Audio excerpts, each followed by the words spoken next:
Hello everyone, कैसे हैं आप सब। Welcome back to my channel. तो यहाँ पर मैंने बथुआ लिया है, सरसों है, ये घर की ही सरसों है, बहुत अच्छी फ्रेश फ्रेश। और देखो इस तरीके से इसमें कुछ फूल भी आ रखे हैं, तो कोई बात नहीं, इनको मैं कट करके अलग कर दूंगी। और ये है पालक और मेथी। ये सारा जितना भी साग आया हुआ है घर से आया हुआ है, घर का साग है, अपनी खेती का साग है और बिल्कुल ऑर्गेनिक है, यानी कि इसमें कोई खाद वगैरह कुछ भी नहीं पड़ा हुआ है, घर का खाद है। तो इनको सारे को तो मैं एकदम से बना नहीं सकती हूँ, तो इनमें से कुछ आधा आधा करके मैं स्टोर कर दूँगी। स्पेशली मैं सरसों और बथुए को ही स्टोर करूँगी।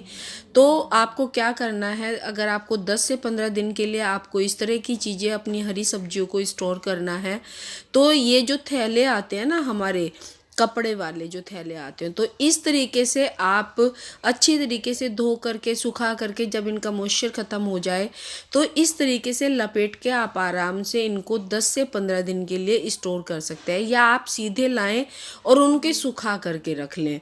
और अब मैं इस बथुए को स्टोर करूँगी, तो इसमें से मैं थोड़ा ही करूँगी, क्योंकि मुझे एक बार के बनाने के लिए ये तो साग में डल जाएगा, और ये मैं 1-2 दिन बाद पराठे में इस्तेमाल कर लूँगी। अगर आप चाहे तो इसी तरीके से आप लगभग 15 दिन के लिए अपनी हरी सब्जियों को स्टोर करके रख सकते हैं। तो मैंने टिश्यू पेपर लिया है और उसमें अच्छे से इसको लपेट लिया है, जिससे कि जो हल्का फुल्का मॉइस्चर बचा हुआ होगा, वैसे तो मैंने अच्छे से धो करके इसको सुखा लिया था। एक एक पत्ता मैंने 5-6 घंटे के लिए अलग अलग करके फैला के रख लिया था। तो आप भी चाहे या तो सीधा स्टोर कर सकते हैं, उनको फैला करके ला करके बाद में धो लें, और या फिर मेरी तरह धो करके उनको अलग अलग सुखा करके और इस तरह लपेट के, और मॉइस्चर जो है, जो हल्का फुल्का होगा, वो टिश्यू पेपर सोख लेगा। तो अब मेरे पास बचता है ये बथुआ, ये सरसों, पालक और मेथी। तो जितना इतना सारा आपको अभी भी ज़्यादा लग रहा होगा, हम 3 जने हैं, मम्मी भी आई हुई है, तो इसको मैं पूरे को बनाऊंगी। क्योंकि इससे क्या होगा, इस तरीके से मैं रफली चॉप करके उबाल के इसको अच्छे से रख लूँगी। और आप चाहें तो फिर इसको भी, इसकी प्यूरी बनाकर भी आप इसको स्टोर करके रख सकते हैं। और अगर आपको साग बनाना है तो आराम से आप 10 दिन के लिए, 15 दिन के लिए स्टोर कर सकते हैं फ्रीजर में। तो फ्रीजर में स्टोर करके प्यूरी बना के आप आराम से रख लीजिए, और जब मन करे आप उसको बाहर निकालिए। उसमें से कुछ, अगर अलग अलग कटोरियों में बना कर रखेंगे तो एक कटोरी को कुछ देर के लिए बाहर निकाल लिए, जब वो पिघल जाएगी, यानी कि उसकी प्यूरी बर्फ़ में से निकल जाएगी, तो आप आराम से इस्तेमाल कर सकते हैं। तो मैंने यहाँ पे पानी चढ़ा दिया था, रफली चॉप कर लिया था आपने पालक, मेथी, सरसों, इन तीनों को। तो अब मैं दबा दबा करके उसको गला रही हूँ, क्योंकि आ नहीं रहा था, मेरा कुकर छोटा था। तो बाकी का भी मैं साग इसमें डाल लूँगी और अच्छे से इसको उबाल लूँगी। आप भी इसी तरीके से उबाल सकते हैं। तो मैं तो सीधा साग बना रही हूँ, तो इसमें लहसुन की कलियाँ डालूँगी, अदरक डालूँगी। मैंने मोटा मोटा ही काट लिया है, क्योंकि पीसेंगे तो फिर वो भी पीस जाएगा, कोई नहीं। थोड़ी सी हरी मिर्चें डालूँगी अपने इच्छा अनुसार, जितना आप तीखा खाते हैं या कम खाते हैं, ज़्यादा खाते हैं, घर में बच्चे हैं, बड़े हैं, उनके अकॉर्डिंग। और यहाँ पे मैंने 2 चम्मच डाल दिया है नमक, क्योंकि नमक पहले ही डाल दे तो साग अच्छे से गल जाता है और उसका जो कलर है वो बहुत अच्छा आता है। और 1 गिलास डाल दूँगी इसमें मैं पानी। तो अब मैं इसे गला लूँगी, अच्छे से मिक्स कर लूँगी, और जो मेरा साग होगा उसमें 5 से 6 लगभग मैं सीटी लगाऊँगी, क्योंकि हल्का सा पीला हो जाता है जब हम अच्छे से साग को गलाते हैं। तो आप ये बाहर जो लगा हुआ है इसे इग्नोर करिएगा प्लीज़। तो अब 5-6 मैं सीटी लगा लूँगी कुकर में। और अगर आप कुकर में नहीं बनाना चाहते और अच्छा टेस्ट चाहते हैं, तो मेरी तरह सीटी मत लगवाइएगा। मैंने बहुत धीमी आंच में इसको आधे घंटे में 6 से 7 सीटी लगवाई हैं। और आप इसे पतीले में, भगोने में चढ़ा करके लगभग 1 घंटे के लिए आप पकने के लिए छोड़ दीजिए। और जितना पीला, इस तरीके से देखें, मेरा भी पीला हो रखा है ना, इस तरीके से अगर पीला हो जाएगा साग तो उससे बेस्ट टेस्ट कभी नहीं आता है, कभी भी। जितना पीला कड़ कड़ के हो जाएगा उतना ही टेस्ट आएगा। और इस तरीके से आप रफली देख लो, ज़्यादा बारीक नहीं किया मैंने।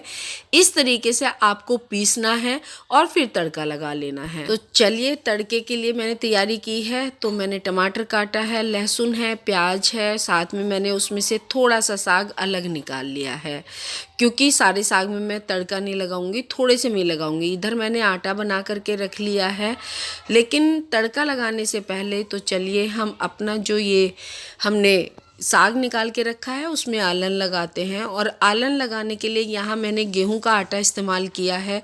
तो आटे को मैंने छान लिया था, और जितना आपका आटा है उसमें 2 चम्मच बड़े, यानी कि मैंने 2 कटोरी मैंने यहाँ पे साग लिया था, तो 2 बड़े चम्मच मैंने गेहूं का आटा लिया था।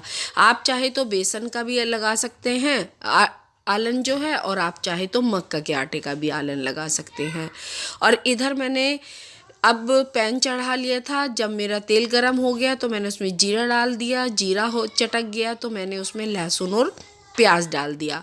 लेकिन हाँ, एक प्लस पॉइंट है, जो हमने अभी साग बनाया है ना, और जैसे मैंने उसको पीस लिया था, आप ऐसे ही आलन लगा के सीधा पका करके आप उसे भी खा सकते हैं। लेकिन मुझे तड़के वाला पसंद है तो इसलिए मैं तड़का लगा रही हूँ। आपको अगर प्लेन पसंद आता है तो आप प्लेन वाला रख सकते हैं। टेस्ट बिल्कुल एकदम बढ़िया वाला होगा। तड़के वाला टेस्ट ये है कि अगर आप रख के बनाते हैं, तड़का लगाते हैं, तो और ज़्यादा टेस्ट आता है। ऐसे अगर ऐसे भी बना रहे हैं और अगर वैसे भी आप बगैर तड़के का भी रखेंगे तो कोई प्रॉब्लम नहीं है। और इधर मैंने टमाटर डाल दिए, प्याज हो गया, थोड़ा सा गरम मसाला डाला है, धनिया पाउडर डाला है, और कुछ भी नहीं डाला है। ये 2-3 चीज़ें, हल्दी इसमें जाती ही नहीं है, नमक ऑलरेडी पहले है, देख करके डालिएगा। अगर आपके साग में नमक ज़्यादा है, चख लीजिएगा तो पता चल जाएगा। तो यहाँ पे टमाटर हो गए थे हमारे, तो गल गए थे, तो अब इन्हें अच्छे से मैं मैश कर लूँगी। और मैश करके उसके बाद ही मैं इसमें साग डालूँगी जो मैंने आलन लगा करके रखा हुआ है। पानी की जो थिकनेस है आप अपने अकॉर्डिंग उसे कर सकते हैं। अगर आप थोड़ा सा पतला खाते हैं या थोड़ा सा गाढ़ा खाते हैं तो उसके अकॉर्डिंग आप अपना पानी इसके में ऐड कर सकते हैं।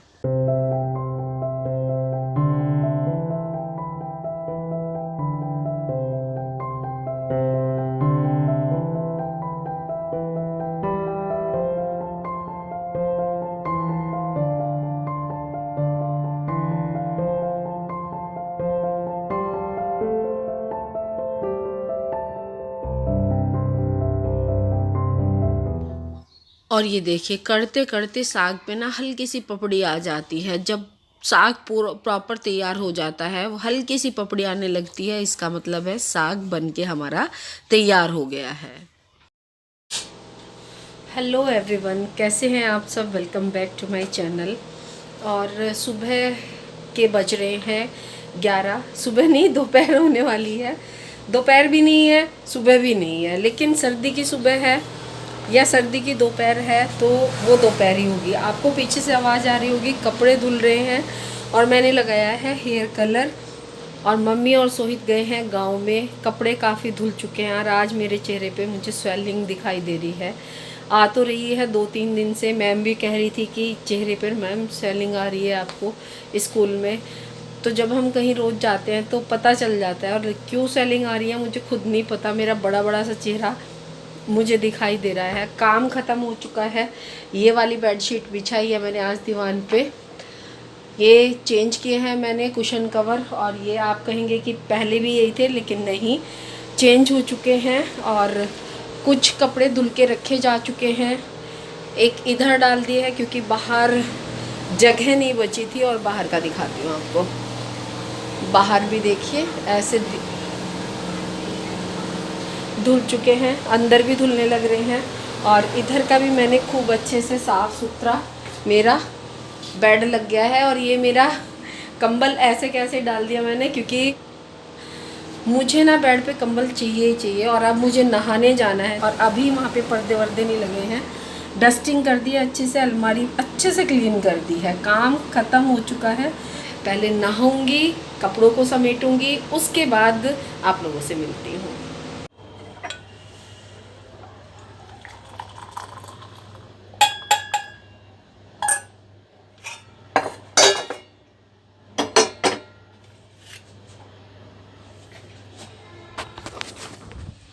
चलिए अंदर चलते हैं।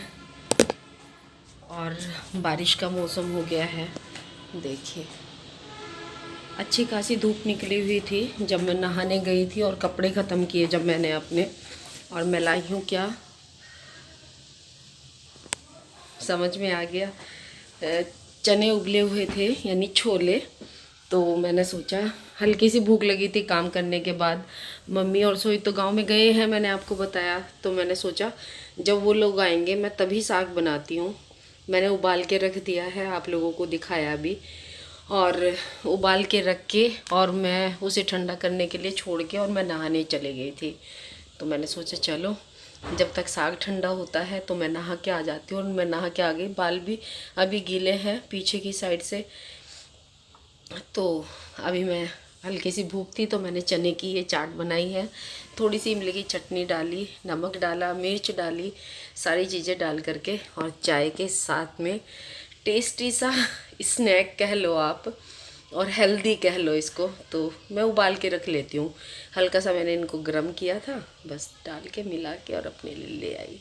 हल्की सी भूख मिटाने के लिए काफ़ी है।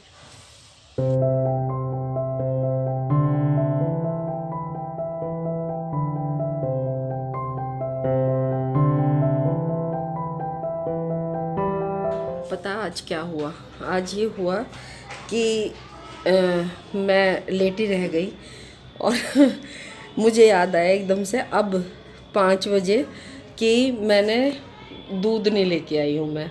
और मैंने सोचा सोहित दूध ले आया होगा, तो सोहित के चक्कर में आज मैं दूध लाना भूल गई और मैं फटाफट से उठी, कपड़े बदले और दूध लेके आई। और अब दोबारा से मैंने फिर कपड़े चेंज किए आके। तो ये काम मेरे साथ हुआ।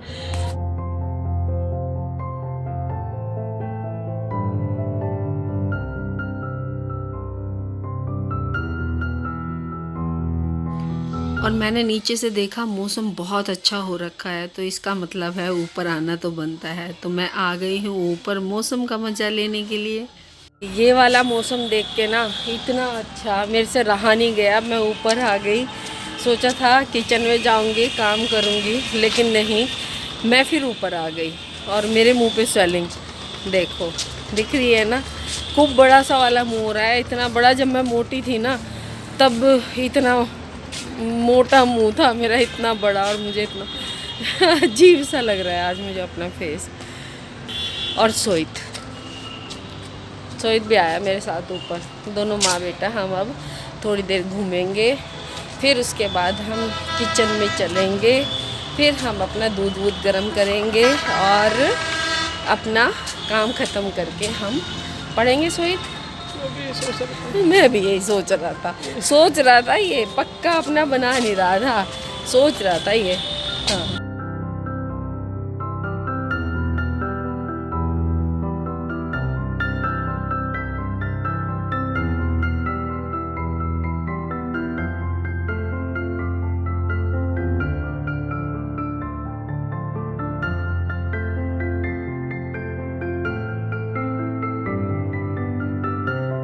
अरे मेरे व्हाट्सएप पे मैंने भी करा, अभी देखो ऊपर मैसेज। तो मेरे वो बंद है ना, नेट खुल रहा है। मेरा नेट नहीं, ऐसा कैसे हो सकता है? देखो आप, चलो बाद में देखते हैं। चलो भाई, अंधेरा होने लगा और अभी काफ़ी धुंधलका आने लगा है वीडियो में भी। और नीचे चलते हैं, घूम लिए, मौसम का मज़ा ले लिया हमने। और पीछे चलती हुई गाड़ियाँ कितनी अच्छी लगती हैं। जाने का मन तो नहीं है, लेकिन किचन बुला रही है तो किचन में चलते हैं।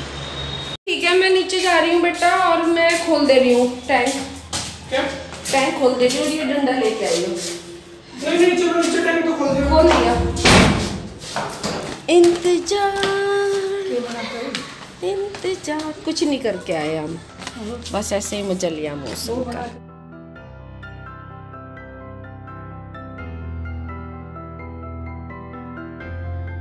मैं नीचे आ चुकी हूँ, तो सीधी बस किचन में ही आई थी। तो सबसे पहले मैंने बाकी तो काम कर दिया था। अब मैं खाने के लिए बनाऊँगी और उसमें बनाऊँगी खीस। रेसिपी अभी मैं सब्ज़ी वगैरह जो बनाऊँगी आप लोगों के साथ शेयर नहीं करूँगी, तो ये खीस जो है यानी कि दूध पहला जब गाय या भैंस भी आती है, ये गाय का दूध है, तो इसमें जब शुरू में हम इसे गर्म करते हैं तो इसका खीस बनता है, यानी कि ये छनक जाता है गले और दूध अलग अलग हो जाता है। इसका स्वाद, इसका टेस्ट बहुत अच्छा होता है। हेल्थ के लिए, आँखों के लिए ये बहुत ही लाभकारी है। तो ये खीस बन नहीं रहा था, वैसे हल्का सा था, तो जैसे ही मैंने शक्कर डाली तो ये देखिए हमारा खीस तैयार हो गया है। तो एक उबाल और दूंगी, इससे ज़्यादा नहीं इसे पकाना होता है। 2 या 3 उबाल ही मुश्किल से आने चाहिए, नहीं तो इसकी जो अंदर की वैल्यू है यानी कि जो इसके गुण हैं वो ख़त्म हो जाते हैं। और बस यही करती हूँ इस वीडियो का एंड। वीडियो कैसी लगी, अगर कोई कमी दिखाई दे तो बताइएगा ज़रूर। मिलती हूँ आपसे एक नेक्स्ट वीडियो में, तब तक स्वस्थ रहिए, मस्त रहिए, खुश रहिए। Bye bye.